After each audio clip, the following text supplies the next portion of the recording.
Alhamdulillahi Rabbil Alamin. Wassalatu wassalamu ala ashrafil anbiya'i wal mursalin wa ala alihi wa sahbihi ajma'in. Rabbi shrah li sadri wa yassir li amri wahlul 'uqdatam min lisani yafqahu qawli. ولا حول ولا قوة إلا بالله العلي العظيم.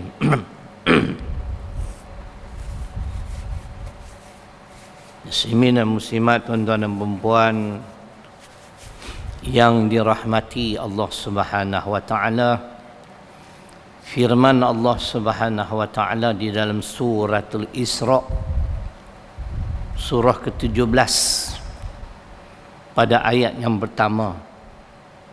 Bismillahirrahmanirrahim. Subhanalladzi asra bi'abdihi laylan minal masjidil haram ilal masjidil aqsa alladzi barakna hawlahu linuriyahu min ayatina innahu huwas sami'ul basir. Sadaqallahul azim. Yang bermaksud, Maha suci Allah yang telah memperjalankan hambanya di malam hari, yakni Muhammad sallallahu alaihi wasallam, daripada Masjidil Haram, daripada Mekah ke Masjidil Aqsa, Palestin, 1600 kilometer, yang kami berkati sekelilingnya. Bumi Palestin, bumi yang cukup barakah, bumi yang banyak melahirkan para anbiya, supaya kami memperlihatkan kepada dia, kepada Muhammad sallallahu alaihi wasallam, tanda-tanda kekuasaan kami. Sesungguhnya kata Allah, Allah itu maha mendengar lagi maha melihat. Muslimin hadirin yang dirahmati Allah Subhanahu wa taala, saya diminta untuk bercakap tentang Isra wal Mi'raj walaupun dah masuk bulan Syaban. Dalam surah yang sama, ayat 60, di pertengahan ayat ke-60 Allah berfirman, "Wa ma ja'alna ru'yal lati araynaka illa fitnatan linnas."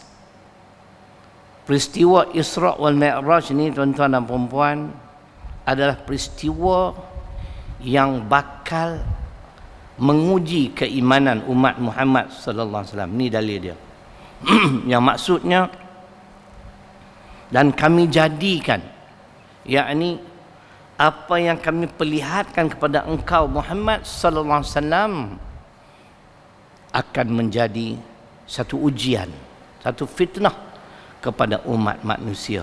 Sebab tu sekembali Nabi sallallahu alaihi wasallam daripada Masjidil Aqsa pulang semula ke Mekah, apabila diberitahu pada orang ramai beliau telah Isra dan Mi'raj, yang dah Islam pun murtad kembali. Dan saya yakin dan percaya sampai hari ini pun masih ada manusia yang tak percaya peristiwa yang agung tersebut. Baik, banyak pengajaran tuan-tuan dan puan yang boleh saya sebut, tapi kita nak sebut 2-3 benda sudahlah. Sebab saya tengok tuan-tuan ni tiap malam ada kuliah. Hampa tak cemuih ya? Kan? Aku nak mengajak tiap malam pun cemuih ya kadang-kadang. Kan? Malam ni sampai hujung bulan ceramah. Kuliah baca kitab 1 hari bulan sampai 21 3 minggu minggu keempat, minggu kelima memang reserve untuk ceramah. Kan? Baca kitab sangat-sangat berniat cemuih ya tuan-tuan. Ceramah sangat-sangat lagi cemuih. Kan? Jadi apa pengajaran? Saya nak ambil yang pertama sekali, di mana Nabi sallallahu alaihi wasallam menyatakan, aku mendengar suara yang memanggil nama aku, Muhammad, Muhammad, di sebelah kanan. Begitu juga di sebelah kiri, Muhammad, Muhammad. Jibril menyatakan kepada beliau, jalan terus Jangan peduli, jangan duk layan panggilan tersebut. Setelah tidak kedengaran lagi suara tadi, Nabi tanya sekali lagi. Ataupun Nabi tanya Jibril, suara siapakah tadi yang memanggil namaku? Jibril beritahu, tuan-tuan, syukurlah Tuan hamba tidak menoleh ke kanan dan juga tidak menoleh ke kiri. Ke kanan, sebelah kanan itu panggilan Yahudi. Sebelah kiri itu panggilan Nasrani. Syukurlah tuan-tuan tak toleh ke kanan dan ke kiri. Kalau tuan hamba tengok ke kanan, tengok ke kiri, habis semua umat tuan hamba menjadi Yahudi dan Nasara. Tuan-tuan dan perempuan, Yahudi dan Nasara adalah musuh utama umat Islam sampai ke hari kiamat. Dari Quran Al-Baqarah ayat 120. Walan tarda ankal yahud walan nasara hatta tattabi'a millatahum. Dan selagi tidak akan redha Yahudi dan juga Nasrani sehingga kamu, yakni kita semua umat Muhammad sallallahu alaihi wasallam atau umat Islam itu sendiri, mengikuti cara hidup mereka. Kedua-dua puak haprak ni, mereka tahu orang Islam susah nak tukar agama walaupun ada. Tapi lazimnya payahlah nak memurtadkan orang Islam. Tetapi mudah bagi mereka untuk mengajar umat Islam mengamalkan cara hidup mereka. Itu tuan-tuan. Sebab tu ayat ni kata tadi, dan selagi tidak akan redha Yahudi dan Nasrani sehingga kamu umat Islam mengikuti cara hidup mereka.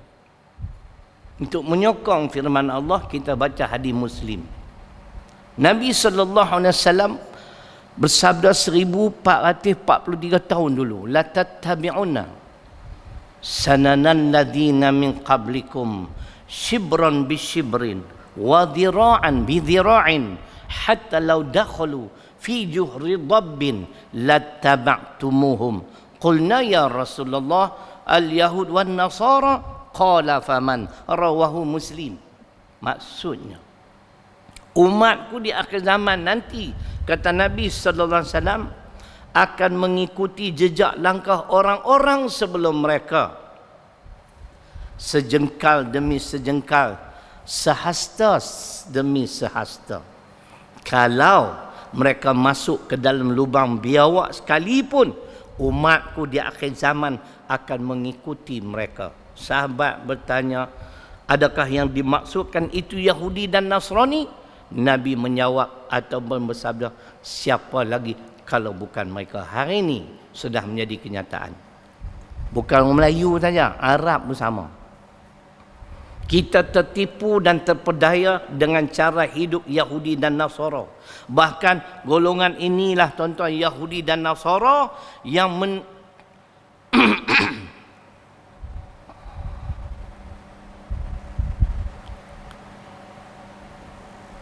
yang mereka cipta bermacam-macam fahaman ataupun ideologi.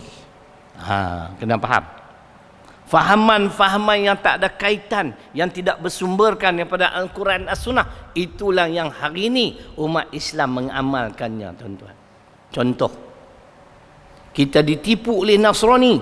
Nasrani mereka cipta satu fahaman ideologi sekularisme.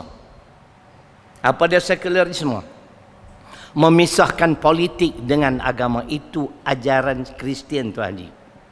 Mana Ustaz dalil? Dalilnya tuan-tuan cari kitab Kristian, kitab Gospel Matthew. Gospel Matthew chapter yang ke-22 bermula ayat 16 hingga 22. Itulah sekularisme yang memisahkan politik dengan agama. Faham tak tuan-tuan? So, kalau kita yang mengaku umat Muhammad mengucap 2 kalimah syahadah tapi mengamalkan fahaman ini, rosak akidah. Sebab Islam tidak pernah memisahkan politik dengan agama. Islam ajak tentang politik. Mana dalam Quran? Di antaranya surah ke-16 surah An-Nahli di pertengahan ayat 89. Tuan-tuan sila rujuk kitab tafsir Dr. Hamka. Wa nazzalna 'alaikal kitab tibyana likulli syai'. Allah menegah dan menjelaskan. Dan kami turunkan Al-Quranul Karim untuk menjelaskan segala sesuatu. Apa maksud segala sesuatu tu Haji? Soal politik Tuhan ajak dalam Quran, soal ekonomi, soal pendidikan. Sebut apa saja, semua ada dalam Quran. Tak percaya, mai tanya saya, nanti saya tunjuk ayat-ayatnya. Tiba-tiba kita mengucap dua kalimah syahadah, beramal dengan fahaman tersebut. Politik sangkut di pagar masjid, jangan nak bawa masuk cerita ke dalam masjid dan surau. Itu salah, tuan-tuan. Tuan-tuan rojoklah juzuk ke-8 muka surat 151 tafsir Dr. Hamka, surah ke-6 ayat 159. Apa akan berlaku kepada akidah seseorang yang memisahkan politik dengan agama? Dengar baik-baik, ini fatwa Dr. Hamka. Beliau menyebut apabila ada keyakinan, dengar elok, ada ajaran lain yang lebih baik dari Islam untuk mengatur masyarakat, maka kafirlah orangnya walaupun dia masih semayang. Itu fatwa Dr. Hamka, tuan-tuan. Tuan-tuan faham tak ni apa yang aku sebut ni? Hei, Pak Lena lah. Dah lah lama aku tak main. Tok Imam kenal tak ni? Tak kenal? La ilallah, hang baru lahir ke dunia lah. Baru jadi imam sini ya. Asal orang mana? Johor. Johor kat mana? Pulai. Abang lah Johor kopi habis lah. Cuma tak ada bini di Johor lah. Macam mana hang boleh main terlepas tak ni? Oh, ngaji sama mana? Apa Quran lah? Sekejap lagi nak test tengok betul ke dia apa? Dah tak kenal ni. Ni bukan Hafiz, ni bapa Hafiz. Dah sungguh anak nama Muhammad Hafiz. Tuan, saya ulang sekali lagi. Fatwa Dr. Hamka, juzuk ke-8, muka surat 151, surah ke-6, Al-An'am ayat 159. Balik buka. Apabila ada keyakinan, ada ajaran lain, mana ada ajaran selain pada Islam yang lebih baik dari Islam untuk mengatur masyarakat, maka kafirlah orangnya walaupun dia masih semayang. Rosak akidah. Jangan pisahkan politik dengan agama. Ini ajaran Kristian, Gospel Matthew chapter 22 verse 16 to 22. Balik pergi check. Faham abang? Bang, pernah dengar saya tak? Pernah dengar, dia tak pernah dengar. Belajar kat mana tu?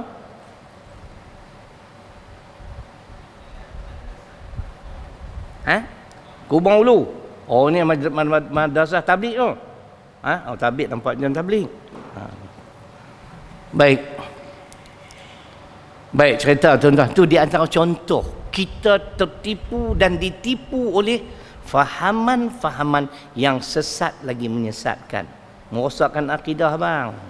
Dia kata politik suku, agama suku. Maknanya agama Islam tak sempurna. Kalau macam tu agama Islam tak sempurna, berani tak kata agama Islam tak sempurna? Abang, berani tak? Tak berani? Saya jawab. Allah kata agama Islam yang paling sempurna. Al-yawma akmaltu lakum dinakum wa atmamtu alaikum ni'mati wa raditu lakumul Islam madina. Al-Maidah surah ke-5 di pertengahan ayat yang ketiga. Allah sebut pada hari ini telah kusempurnakan bagi kamu agama kamu dan telah kucukupkan nikmatku kepadamu dan aku redha Islam sebagai agama yang paling sempurna. Tiba-tiba kita mengaku orang Islam, kita tolak politik. Islam tak ajak politik. Ada kitab tafsir Pinak Rahman tak sini? Saya nak tunjuk contoh satu. Siapa yang tahu tolong cari Zat. Tengok masjid besar. buat renovation belakang. Kitab tafsir tak ada, cerai lah weh.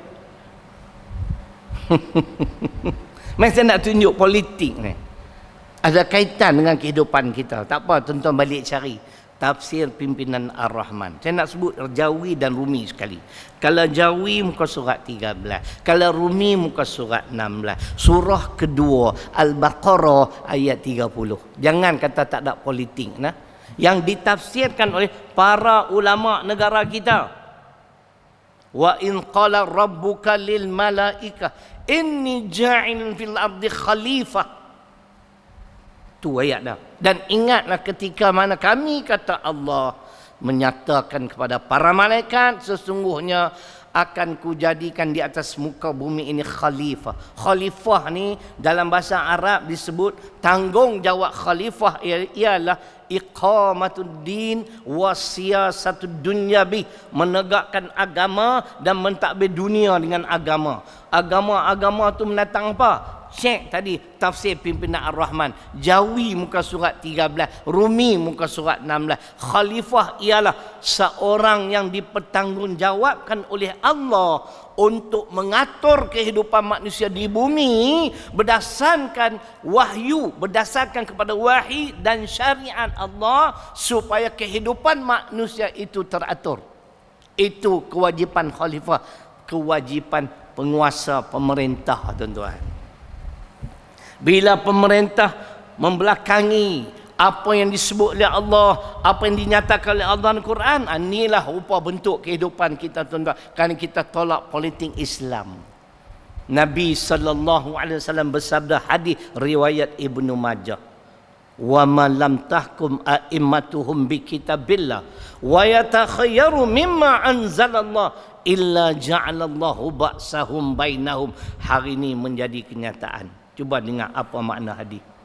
Dan apabila pemimpin satu kaum tidak mau melaksanakan, yakni syariat Islam yang terkandung dalam Quran, yang diperjelaskan dalam hadis, dan mereka tidak mau menjadikan Al-Quran dan As-Sunnah sebagai rujukan, sebagai panduan pedoman, maka ketika itu kehidupan rakyat yang mereka pimpin senantiasa hidup bermasalah, hidup dalam keadaan porak-poranda, ditimpa musibah demi musibah yang tidak putus-putus. Kita tengok negara kita. Pandemik dah, hari ni dia sebut endemik dah. Semua auto tu. Tapi kita tak bagi tahu. Nah, pandemik ataupun COVID ni adalah bala Allah. Kerana tak ikut Quran. So duk sembang lah. Wattabi'u ahsan ma unzila ilaikum min rabbikum min qabli ayyatiyakumul azab baghtatan wa antum la tash'urun. Az-Zumar surah ke-39 ayat 55. Allah sebut tak ikut Quran, aku bawa mai ke hampa satu bala bencana secara mengejut. Ni dia 2 tahun PKP. Berjuta manusia yang mati, tuan-tuan, di Malaysia tak kurang pada 30,000 orang. Inilah apabila manusia membelakangi petunjuk Allah dan Rasul. Boleh, tuan-tuan? Nampak macam duk renung jauh ha? Dia fikir nak balik ke? Tidak, Ustaz, awal lagi. Muslimin dan muslimat yang dirahmati Allah Subhanahu. Sekularisme adalah ideologi, fahaman yang diimport, yang direka cipta oleh Nasrani. Kita tak boleh. Dalam Islam ajak semua tadi dalil ma farratna fil kitab min syai', surah ke-6 Al-An'am ayat 38. Allah sebut, aku tak tinggal apa pun dah dalam Quran. Bab pendidikan, bab pemerintahan, bab ekonomi, bab kemasyarakatan, saya boleh bawa dalil satu-satu setiap topik tu, insya-Allah. Boleh abang? Okey ya? Nak tanya mana Tuan Iman, nak tanya AJK Masjid. Kita mula tadi 85 minit, nak berhenti pukul apa?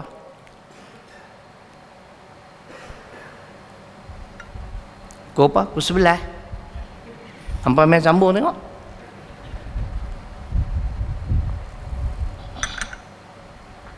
Anda tak kata ikut suka saya lah, noh. Nak berhenti pukul apa pun. Boleh? Boleh Tuan Haji? Boleh Tuan Imam? Kahwin lagi? Kahwin lah. Oi, clear. Kahwin dengan Pulau Pinang apa? Orang Johor ya? Aduh, kahwin dengan mana? Orang Afrika.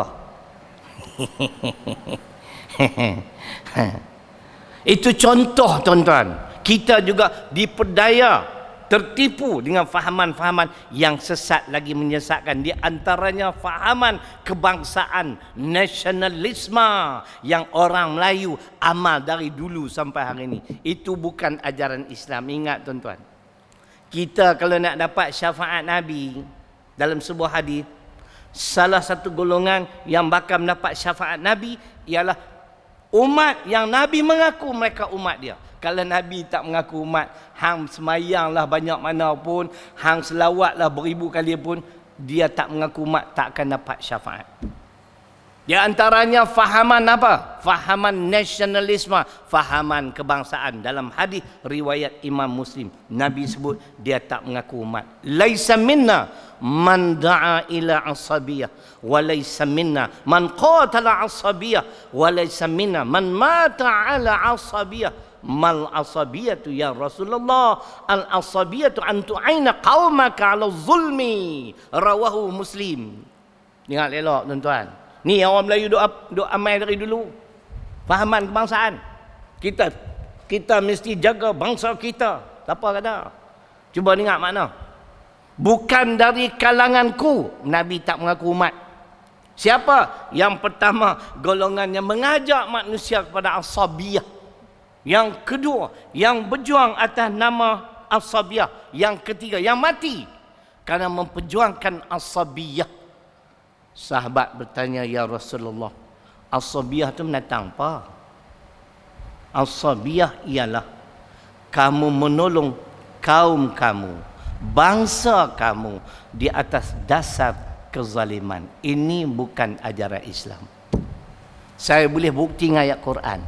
Islam senantiasa mewajibkan umat Islam berlaku adil walaupun terhadap orang bukan Islam, walaupun terhadap musuh. Dari Quran surah ke-5 Al-Maidah di pertengahan ayat ke-8, wala yajrimannakum syana'anu qaumin ala alla ta'dilu i'dilu huwa aqrabu littaqwa. Dan janganlah kerana kebencian kamu terhadap satu kaum, Melayu tak suka kat Cina, Melayu tak suka kat India, Allah sebut, dan janganlah kerana kamu benci, kamu tak suka terhadap satu kaum sehingga kamu tidak berlaku adil. Berlaku adillah, kerana adil itu hampir kepada takwa. Dengar Tok Bilal, wajib berlaku adil walaupun terhadap musuh, walaupun terhadap bukan Islam.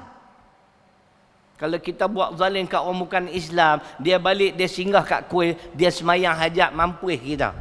Nabi bersabda, hadis Muslim, ittaqu da'watal mazlum walau kana kafiran fa innaha laisa dunaha hijabun. Rawahu Muslim. Dan takutlah kamu, kata Nabi sallallahu alaihi wasallam, akan doa orang yang dizalimi walaupun dia kafir. Itu dia. Ini Islam. Karena di antara dia dengan Allah tidak ada dinding, tidak ada hijab. Orang kafir yang dizalimi, bila dia berdoa, Allah mustajab doa dia. Sebab itu asabiyah, jaga bangsa, itu bukan ajaran Islam. Islam tak pernah suruh kita jaga bangsa Melayu, Arab jaga Arab, Melayu jaga Melayu, mampu pilih bangsa dia. Tak ada. Itu ialah nasionalisme. Inilah tuan-tuan, kita ditipu oleh ideologi, fahaman-fahaman sesat lagi menyesatkan. Boleh? Kau nak sebut banyaklah. Boleh tuan-tuan. Seorang ulama besar, Syekh Mutawalli rahimahullahu ta'ala, seorang ulama tafsir negara Mesir yang telah meninggal dunia. Saya respect lah ulama ni tuan-tuan. Dalam satu majlis yang mana Presiden, almarhum Presiden Mesir Hosni Mubarak ada dalam majlis tersebut. Dia pada Syekh Mutawalli pada Presiden Hosni Mubarak pada. Saya tengok video tuan-tuan, atas pentas, Presiden naik atas pentas, dia tunjuk kat Presiden. Walaupun kamu presiden kami, tapi kalau kamu tak laksana Islam, kami tetap akan menentang kamu. Fuh, hebat tuan-tuan. Inilah ulama akhirat. Faham Tok Bilal? Pendakwah akhirat pun kena macam tu juga. Jangan takut untuk menyatakan kebenaran. Nabi bersabda, hadis riwayat Imam Ahmad, wa innahu la yuqarribu min ajlin wa la yuba'idu min rizqin ay yaqula bihaqqin aw yadhkura bi'azim. Rawahu Ahmad. Imam Ahmad, anak murid pada Imam Asy-Syafi'i rahimahullahu taala. Cuba dengar hadis ni. Dan sesungguhnya tidaklah mendekatkan ajal dan tidak pula menjauhkan rezeki sekiranya kamu berani berkata benar atau berani menyentuh isu-isu besar. Faham sahabat? Bukan ustaznya tuan-tuan yang diminta oleh Allah supaya berkata benar. Kalau Tok Bilal rasa Tok Bilal orang beriman, Tok Bilal rasa Tok Bilal beriman tak? Orang beriman. Betul? Dengar firman Allah.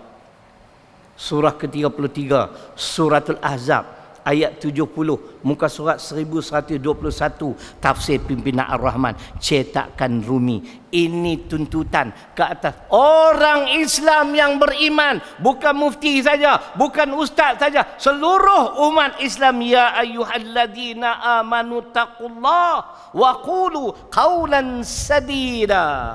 Ada Syekh ayat tu? Dia duduk cari tu. Ada? Bapa Hafiz dia tak payah tengok dia habaq surah sekian ayat sekian. Cuba tuan-tuan dengar. Kalau tuan-tuan rasa tuan-tuan beriman, ni nak masuk Ramadan. Pasal apa tuan-tuan puasa? Pak Ji puasa ke? Nak puasa ke Ramadan ni? Tak payah kot. Tak iman nak puasa? Letih Syekh. Pasal Allah suruh ya ayyuhalladzina amanu kutiba alaikumusiyam kama kutiba alal ladzina min qablikum la'allakum tattaqun. Al-Baqarah 153. Wahai orang-orang yang beriman, pasal kita rasa kita beriman tu kita puasa. Jangan lupa pula 3 bulan April tau, hari Ahad mula puasa. Bagus duk balun channel pula jam kan. Macam ayat tadi, wahai orang-orang yang beriman, sahabat dia cek Azab Al-Ahzab ayat 70. Bertakwalah kamu pada Allah dan katakanlah perkataan tepat dan benar dalam segala perkara. Syekh Mutawali di antara contoh ulama akhirat. Dia tunjuk direct depan Presiden Husni Mubarak tuan-tuan. Dia kata tuan, tapi dia panggil tuan lah, dia hormat. Kalau kamu tak laksana Islam, tak ikut Islam, kami akan menentang kamu. Terus dia turun daripada stage, daripada pentas balik rumah. Berani tuan-tuan. Kita nak berdakwah takut-takut, tu yang orang tak faham Islam. Betul tak? Saya walaupun barulah dalam bidang dakwah ni, baru 30 tahun. Umur berapa? 27. Aku dakwah hang keluar pun tak lagi.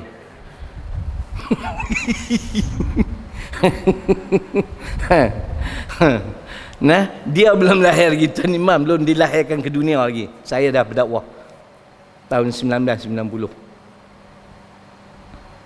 Di dakwah saya macam ni, saya tak ada kompromi lah. Haram kata haram, zalim kita katakan zalim, kerana ini tuntutan pada Allah. Ayat kita baca tadi Al-Ahzab 70. Muslimin dan muslimat yang dirahmati Allah Subhanahu wa taala, itu di antara Allah memperdengarkan panggilan suara memanggil Muhammad, Muhammad, sebelah kanan sebelah kiri Yahudi dan Nasara. Dan ada lagi yang Allah Subhanahu wa taala perlihatkan kepada Nabi. Apa dia tuan-tuan? Satu kumpulan manusia yang mengangkat kayu. Kayu tu besar, tak terangkat tu Haji, berat. Tapi dia minta lagi supaya ditambah lagi. Yang ni pun tak terangkat dah, tak boleh nak mampu nak angkat. Tok bila dia minta tambah lagi. Ini jenis gila jawatan. Dialah Perdana Menteri, dialah Menteri Kewangan, dialah Menteri Dalam Negeri, semua dia. Contoh bukan di Malaysia, di Timbuktu. Tahu tak Timbuktu tempat mana? Syekh? Ha? La ilaha illallah. Timbuktu ni sebuah tempat dalam negara Mali. Mali ni di Afrika Selatan. Di Timbuktu tu lah. Sebelah Timbuktu tuan-tuan, tikam batu.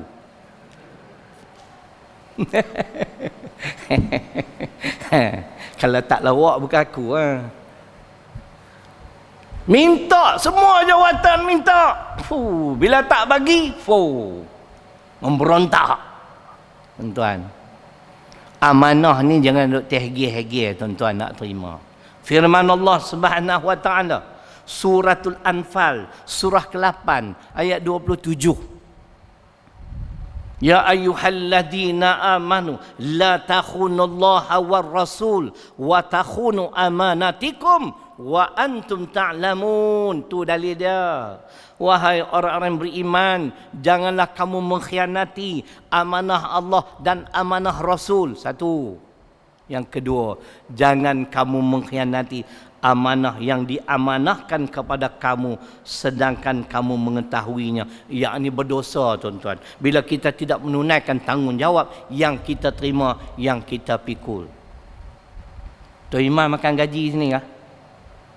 Jaga tu amanah. Tok Bilal pun sama. Tok Siak pun sama yang dapat allowance. Yang suka rela tu tak apalah, suka rela. Dia rasa nak main-main, dia tak mau main apa peduli apa, dia bukan bayar, orang bukan bayar gaji. Hak bayar gaji minta maaf lah, berlaku tuan-tuan di Malaysia. Dia jadi imam. Bawa orang pergi Mekah. Umrah 2 minggu. Dia tak ada. Main sembang Tok Bilal, Tok Bilal bila saya tak ada tolong ganti lah 2 minggu. Tok Bilal kata okey, lain clear.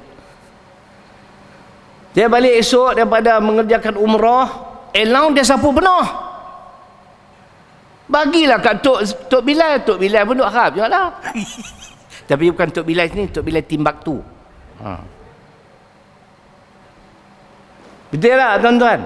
Hang tak kerja, hang ambil duit, betul ke cara tu? Contoh, kalau Pak Haji tak setuju dengan kenyataan saya, Pak Haji buka lah sebuah syarikat. Saya pergi kerja dengan Pak Haji. Pak Haji kata sebulan 3,000. Saya main kerja 15 hari, nak bagi 3,000? Jawab sekarang. Nak bagi? Amboi waraknya orang tua ni. Mampus majikan tak bagi. Itulah amanah. Saya peringat tuan-tuan, masih makan gaji. Saya pernah kerja dulu.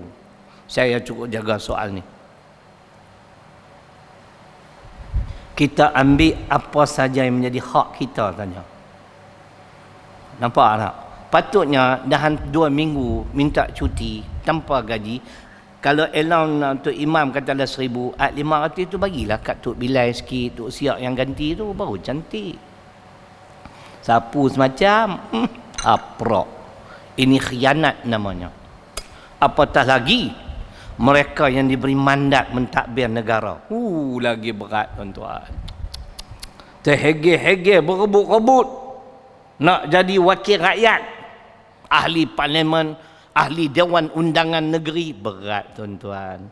Sesiapa yang tidak menunaikan amanahnya, Nabi bersabda, hadis riwayat Imam Ahmad, la imana liman la amanata lahu. Tak ada iman orang-orang yang khianat terhadap amanah yang dipikul.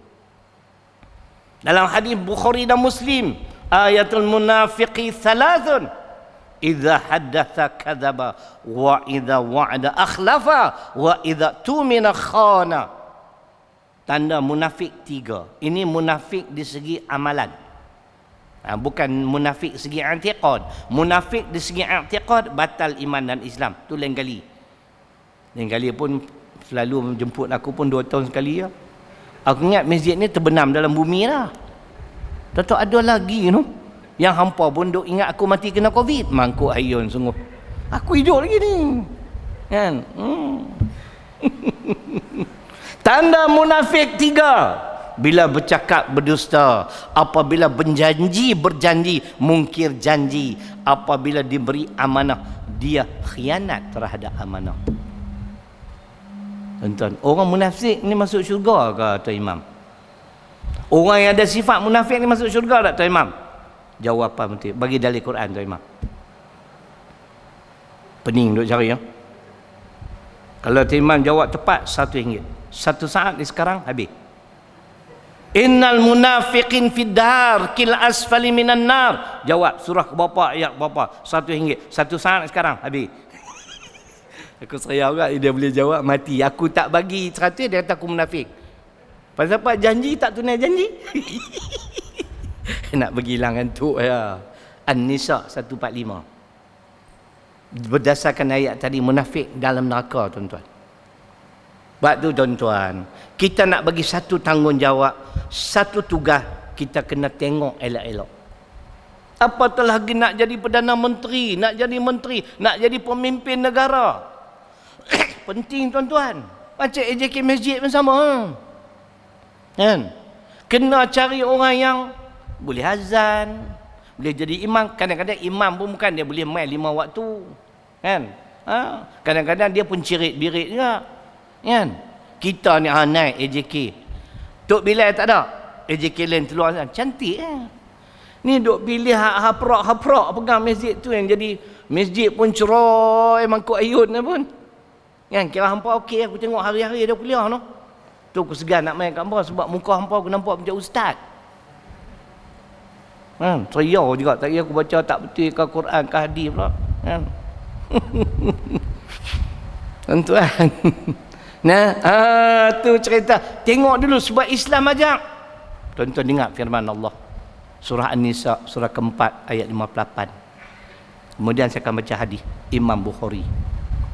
Innallaha ya'murukum an tu'addul amanati ila ahliha. Sesungguhnya kata Allah, aku perintahkan pada kamu supaya menyerahkan, yakni satu tugas, tanggungjawab kepada ahlinya. Siapa nak cuba jawab? Adik, apa maksud serah jawatan kepada ahlinya? Body glove California. Allah, kemah. Oh, kemah. Minta kat Tok Iman RM10. Tak ada pasal aku nak pergi kat hang. Ahlinya bermaksud dua. Pertama, orang yang ada ilmu dengan tugasan yang kita nak serah kepada dia. Kalau tuan-tuan nak lantik bendahari masjid, biarlah orang yang boleh buat akaun. Tak apa dia bendahari sini? Tak main. Aku kalau Tok Imam tak main tak apa. Setiausaha tak main tak apa. Jangan bendahari ya tak main. Kan? Tak lagi tak ada salam raut. Kan? Kalau tak main pun kirim kat Tok Imam. Jangan lupa. Orang yang ada ilmu, paling tidak dia boleh buat akaun, tunjuk keluar masuk kan. Okeylah bila bentang dalam mesyuarat tu, orang tak query lah, orang tak tertanya-tanya lah. Ini main tengok kemai bawa beg James Bond, bendari. Tolong bentangkan tuan bendari, buka-buka buku 35. 555 besar tu. Mampu Tak cukup dengan berilmu. Ini Islam ajak tuan-tuan. Yang kedua, yang boleh dipercayai, yakni yang amanah. Faham? Tu maksud ahli. Ahli bermaksud adik yang ada ilmu dan boleh dipercayai. Baru negara selamat. Oi, dia ada ilmu, pandai jadi menteri kewangan, tapi dia kencing rakyat. Dia putak belit, dia tunjuk, dia bentang semua, kita dah tak reti. Cek apa negara berhutang beratus bilion, mampu kita. Nampak tak? Dia amanah tapi tak reti buat kerja pula. Tak boleh. Dia kena dua-dua. Mana ada dalil? Hadis Imam Bukhari. Idza wusidal amru ila ghairi ahlihi fantaziris sa'ah. Apabila sesuatu urusan itu tidak diserahkan kepada ahlinya, maka tunggulah saat kehancuran. Negara hancur tuan-tuan. Sekiranya tidak ditadbir, tidak diurus oleh ahlinya. Faham? Boleh? Tak boleh? Okey ya? Cerai tak? Cerai, mai duduk sini, ganti. Lama tak main kat 2 tahun ni. Ada seorang sahabat kita tu, dulu dia duk urus, saya tak ingat nama dia. Dia baru kahwin tahun lepas kot. Dia duduk mana lah ni? Tak dengar? Covid. Aku ingat dapat bini tak keluar-keluar bilik dah. Kau boleh kira kan, kadang-kadang semangat lah masa tak nikah lagi, rajin duk main masjid, dapat bini, duk mentelaah dengan bini lah. Banyak macam tu tuan-tuan, masa bujang semangat kan, kuliah kata api. dapat bini cerai terus. Aduh, nah. Covid lah, mudah-mudahan tak apa. Lah ni dia Omicron. Lepas Umi dia main Abi pula. Omicron, Abikron. Aku kadang-kadang tak percaya pelak-pelak ni. Betul ke pandemik Covid ni tu? Dia apa pun saya berpegang ia adalah bala. Kan? 30,000 orang lebih mati di Malaysia aja. Seluruh dunia 2.5 juta lebih tuan-tuan. Ni musibah tuan-tuan. Nah. 2 tahun 18 Mac 2020. Ni pun tak habis lagi. Masih meningkat, masya Allah. Baik tuan-tuan, saya nak abang satu yang Nabi suruh kita buat lah. Nabi suruh kita amal benda mudah. Kenapa kita tak mau amal? Tuan-tuan, setiap kali keluar rumah, baca doa keluar rumah. Bismillahirrahmanirrahim. 'Alallah wala haula wala quwwata illa billah. Takat tu saja. Jangan tambah al-azim. Tambah al-azim bid'ah. Ustaz Wahbi lah, dekat-dekat nak jadilah. Dah Nabi ajak takat tu, yang apa nak pergi tambah siapa? Aku tengok dalam kitab Al-Azkar karangan Imam Nawawi. Bismillahirrahmanirrahim.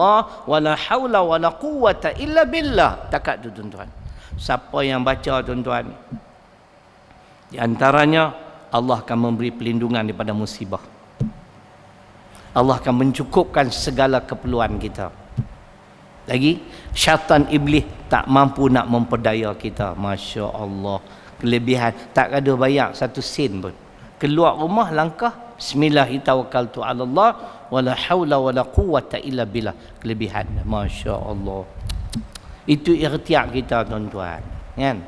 Di samping tu, ambillah cucu vaksin. Hak tak mau vaksin, ambil habatus sauda ke. Kan? Minyak zaitun ke, kan? Tak apa. Bukan wajib tu, kan? Ikhtiar saja. Tuan Haji ambil lagi cucu hak ketiga. Hak ketiga nama dia penggalak kan. Lepas cucu dia tak rasa galak kan nak menikah ke apa. Dok no. Saya rasa galak lah. Kan? Ni nak main hak keempat. Hak keempat orang panggil merla, tahu merla? Orang Johor bukan tahu. Merla apa benda? Macam gatal lah. Tak maaf lah, saya imam lah, saya kuat seluruh lah. Gurau je tau. Rezeki lah dapat dengar ceramah ni. Tapi macam ni punya sensasi pun tak keluar TV baru tu buat-buat ni. Patut bagilah aku cakap sikit dalam televisyen bab negara Islam, kepimpinan Islam. Dari Quran hadis banyak tuan-tuan. Alhamdulillah Tuhan bagi. Kan? Nak berdebat boleh insya-Allah. Kan? Itu cerita dia. Nah, amanah. Jangan jadi manusia yang terhege-hege menerima jawatan demi jawatan tetapi tidak menunaikannya. Nabi kata kalau khianat terhadap amanah adalah munafik. Kamu pikul kayu api, minta lagi. Akhir sekali tuan-tuan. Cukuplah sikit-sikit. 2 tahun lagi insya-Allah kita datang pula. Maulidur Rasul pula. Sekali aku datang janggut Pak Ji putih. Umur berapa lah ni? Pak Ji. Umur berapa umur? 68. 68. Kita serupa. Tapi janggut aku tak putih lagi. Ni boleh pergi sampai 98 insya-Allah. Yang ni belum tentu. 54 Alamak, sama. Saya pun 68 lah tuan-tuan. Tapi takat lah ni alhamdulillah. Saya nak bagi tips lah kat tuan-tuan. Kesihatan, ketenangan. Hak ketiga ni yang Allah tunjuk kepada Nabi sallallahu alaihi wasallam. Sekumpulan manusia yang menanam dan menuai dalam masa yang sama. Kalau zaman kita lah Tuan Haji, tanam hari ni 6 bulan kemudian baru hasil. Tidak? Tapi bagaimana dengan mereka ni? Nabi tanya, siapakah pula golongan ini? Inilah umat kamu yang menginfakkan, yang menafkahkan harta benda mereka di jalan Allah. Mereka berjuang di jalan Allah, sama ada dengan harta benda ataupun nyawa atau apa sahaja.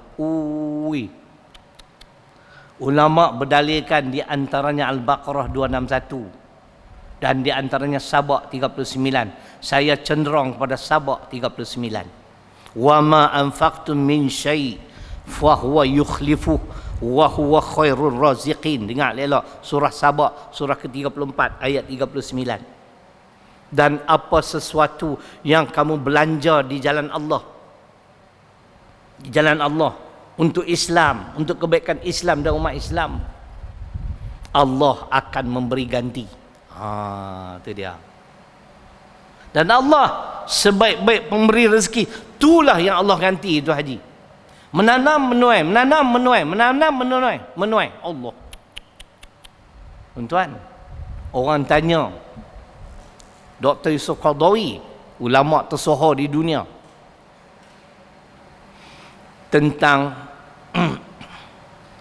tentang sebuah hadis di mana setiap pagi selepas subuh dua malaikat akan memasuki rumah kita.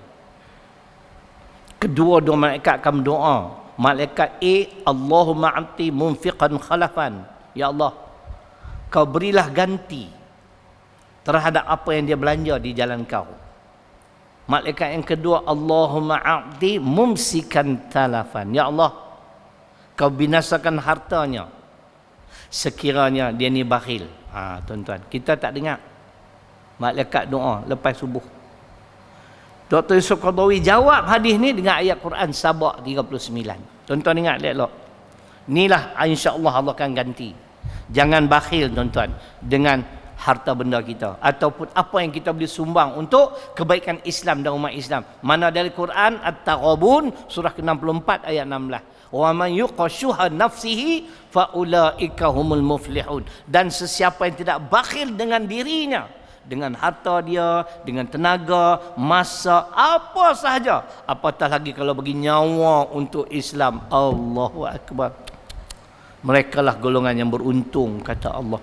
Jadi setiap yang kita belanja pada jalan Allah, Allah akan ganti. Dr. Yusuf Qaradawi kata apa tuan-tuan? Berkat sedekah kita, tuan-tuan mai solat di masjid ke atau di rumah ke, di rumah pastikan ada tabung. Pas solat subuh bubuh. Sebelum subuh tak apa, selepas subuh tak apa. Niat, ya Allah, panjangkanlah usia aku dalam kebajikan. Nak niat lah. Sebab amalan tergantung pada niat. Innamal a'malu binniat.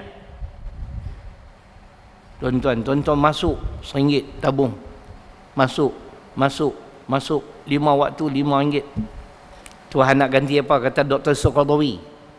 Di antaranya Tuhan ganti dengan kesihatan. Allahu akbar.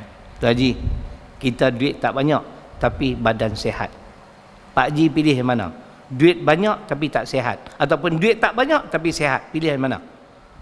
Pilih yang kedua. Duit tak banyak tapi sihat. Saya pilih duit banyak dan sihat. Ada pula pilih duit tak banyak. Ni pun satu cerai juga.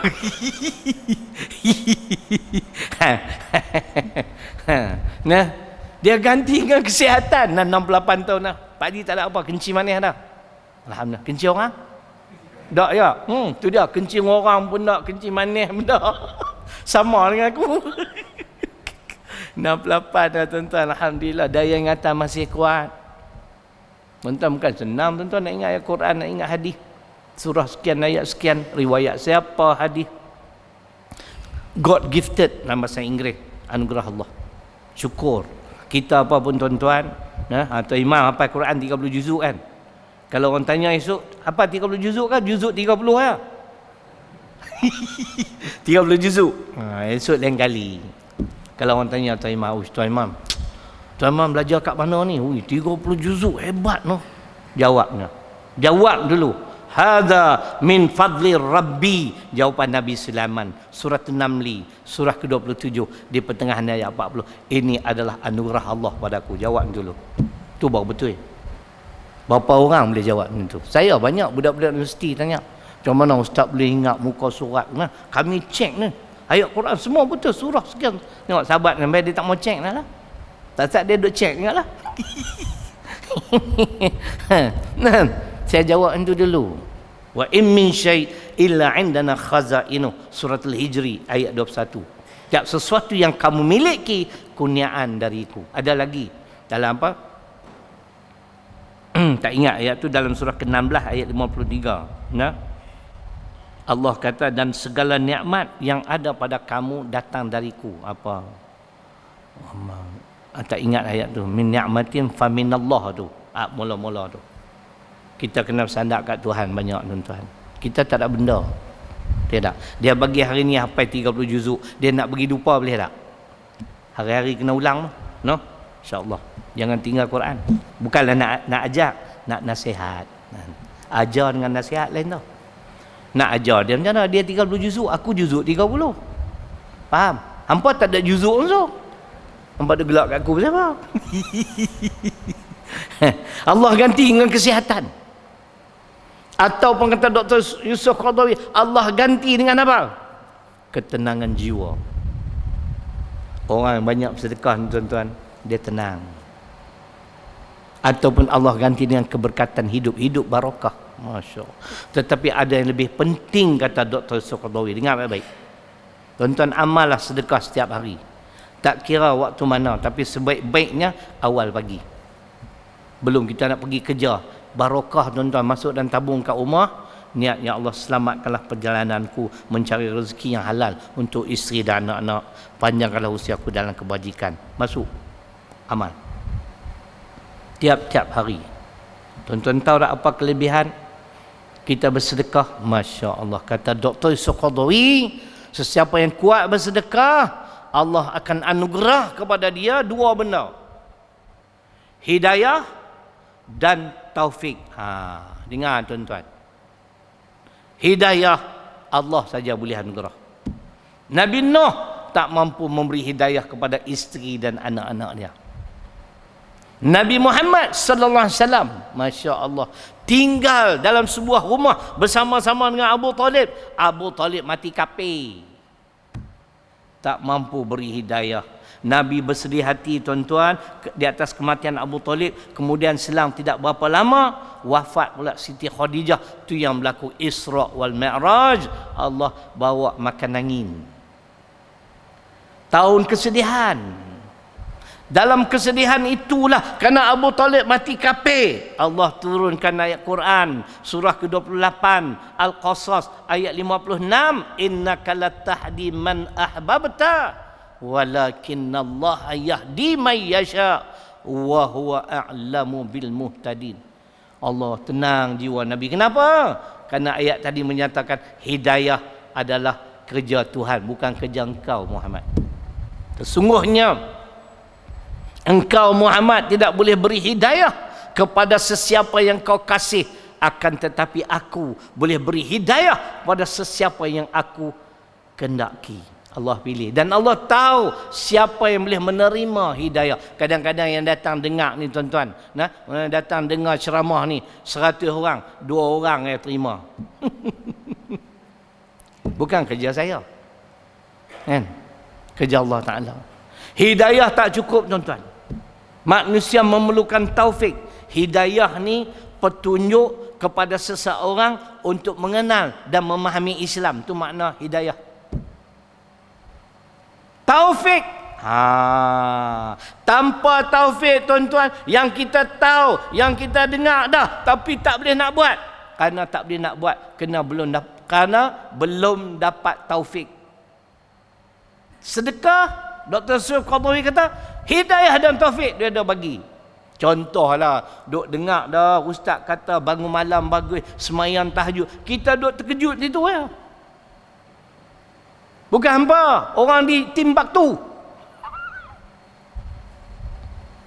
Tak boleh nak bangun awal. Wa minal laili fatahajjad bihi nafilatan lak asa ayyab'asaka rabbuka maqaman mahmuda. Al-Isra ayat 79. Kelebihan bangun malam, solat tahajud. Tak boleh nak buat tu Haji. Awak ni faham-fahamlah, ustaz sebut, Allah sebut, hurai cantik. Sebab kita belum dapat taufik. Tapi kalau kuat bersedekah, kata Dr. Yusuf Qaradawi, insya-Allah hidayah dan taufik. Ayat taufik surah Hud surah ke-11 ayat 88. Wa ma taufiqi illa billah. Dalam maksud dan yang mudah kita fahami, aku tak boleh nak buat kerja ni melainkan dengan pertolongan Allah. Tuan-tuan, kita boleh buat, tuan-tuan boleh datang dengar ceramah tiap-tiap malam tu, taufik pada Tuhan. Faham tak? Hidayah dan taufik hasil sedekah. Jadi orang yang kuat bersedekah untuk kebaikan Islam dan umat Islam, itulah ganjaran menanam dan menuai dalam masa yang sama. Masya Allah. Jadi tuan-tuan nak sedekah kat siapa? Hampa jangan nak buat-buat tak nampak nah. Hampa bukan Kasim Selamat. Tabung aku ada kiri kanan. Saya sedang membina bangunan yang ke-7. Kompleks besar tuan-tuan, 2.5 juta. Kita dah belanja 1.2 juta. Banyak lagi tuan-tuan yang perlu kami cari nak siapkan secara keseluruhan. Jadi kaedah yang saya buat tuan-tuan, kita buka untuk wakaf. Dengar elok.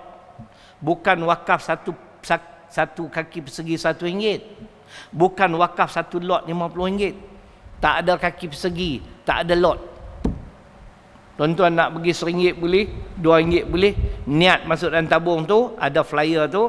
Ya Allah, ini wakafku kepada Tahfiz Mutmainah, bangunan yang sedia ada. Bukan bangunan yang sedang dibina. Ni banyak orang tak faham. Kalaulah tuan-tuan ni bangunan ni sedang dibina, kita ambil dua orang wakaf. Dia wakaf, sekali tu memang dia dapat pahala. Tapi pahala dia tak berjalan. Tuan-tuan beli sejadah, mai bagi kat masjid, wakaf kepada masjid. Tok siap ambil simpan dalam store. Faham tak? Kalau ada orang guna, dapat pahala. Tak ada orang guna, takat pertama ke tadi. Faham? Macam tu juga Quran. Wakaf Quran, simpan kat dalam rak. Siapa pun tak baca. Sebab tu saya buat lain sikit. Kita wakaf bangunan yang telah dibina. 6 buah bangunan yang dah siap lama dah. Duk pakai 10 tahun dah. Bangunan tu kita belum buka lagi untuk wakaf. Masih ada 1.5 juta. Niat wakaf yang tu. Tuan-tuan wakaf bangunan sedia ada, terus dapat pahala sampai bila-bila insya-Allah. Pasal diguna pakai. Hak ni duk sedang dibina. Faham tak? Kenapa ustaz tak buat satu lot RM100, satu kaki persegi RM100? Sebab Quran ajar walaupun sikit, kalau kerana Allah besar. Surah mana? Surah An-Nur, surah ke-24 ayat 15. Faham tuan-tuan? Sekejap aku nak tengok nak penuh tak tabung aku. Tengok saya yang penuh tabung masjid pula. Penat aku kempen kan. Tuan-tuan tengok, saya nak cari 1.5 juta lagi. Tenang, relax, tak ada susah hati. Pelajar 260 orang. Menengah lelaki, menengah perempuan, sekolah rendah. 3 sekolah. Tu yang kata 3 bangunan tu. 6 buah bangunan ni, 3 sekolah ni lah. Pekerja 65 orang tuan-tuan. Syarikat besar saya tak mahu sebut lah, dia ada 20 orang. Kita 65 orang. Yang tu lah bayar gaji, yang tu bayar kontraktor. 1.2 juta dah bayar kat kontraktor. Boleh tuan-tuan? Jadi kalau tuan-tuan rasa nak wakaf, niat saja. Sama ada untuk yang hidup ataupun telah meninggal. Dapat pahala dari Quran surah 53 ayat 39. Kalau orang kata tak dapat, orang yang mati tak dapat, aku nak buat penampak dengan hamba. Quran kata dapat. Kita boleh buat kepada orang yang telah meninggal. Bukan doa saja tuan-tuan, sedekah pun insya-Allah dapat. Niat untuk arwah yang telah meninggal, untuk diri kita, keluarga kita.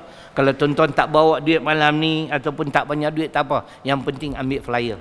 Mana ada flyer ada tak? Bagi, ada flyer. Ada 4 bank tuan-tuan. Tengoklah esok tuan-tuan nak bagi bulanan ke, tolonglah sikit dijangka siap tahun ni insya-Allah. Nah, dah 70% dah tuan-tuan. Sekali lagi siapa yang nak tengok gambar tu, mai jumpa saya tunjuk.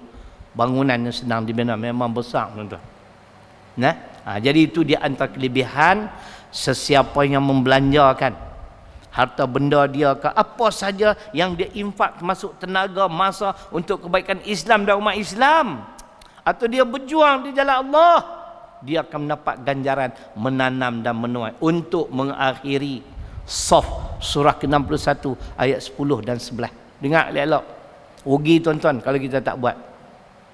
Ya ayyuhalladzina amanu hal adullukum ala tijaratin tunjikum min adzabin alim tu'minuna billah wa rasulih wa tujahiduna fi sabilillah bi amwalikum wa anfusikum dzalikum khairun lakum in kuntum ta'lamun. Wahai orang beriman, mahukah aku tunjukkan kepada kamu satu perniagaan yang dapat menyelamatkan kamu dari azabku yang pedih? Apakah perniagaan tersebut? Beriman kepada Allah dan Rasul serta berjihad di jalannya dengan harta dan juga nyawa kamu. Yang demikian itu adalah lebih baik sekiranya kamu mengetahui. Nak tahu baik tak baik, cerita tadi menanam menuai, menanam. Inilah umatmu Muhammad, umat yang berjuang di jalan Allah. Boleh tuan-tuan? Jadi cukuplah, aku pun segan lah, letih kan. InsyaAllah, terima kasihlah pihak masjid. Siapa dia pengurusi masjid apa? Nak kenal tak? Kena sakit lutut. Hak kawan tadi COVID, yang ni sakit lutut pula. Mendari ada? Mendari ada tak apa. Pengurusi tak main tak apa, tak lorat apa. Saya nak bagi salam dululah. Lepas itu baru saya nak buat promosi sikit, ada barang-barang saya bawa. Bismillahirrahmanirrahim. Alhamdulillahirabbil alamin. Wassalatu wassalamu ala asyrafil anbiya'i wal mursalin wa ala alihi wa sahbihi ajma'in. Allahumma ighfir lana dhunubana wa liwalidina warhamhuma kama rabbayana shaghira. Allahumma faqqihna fid din wa 'allimna ta'wil. Rabbana atina fid dunya hasanah wa fil akhirati hasanah wa qina 'adzaban nar. Walhamdulillahirabbil alamin.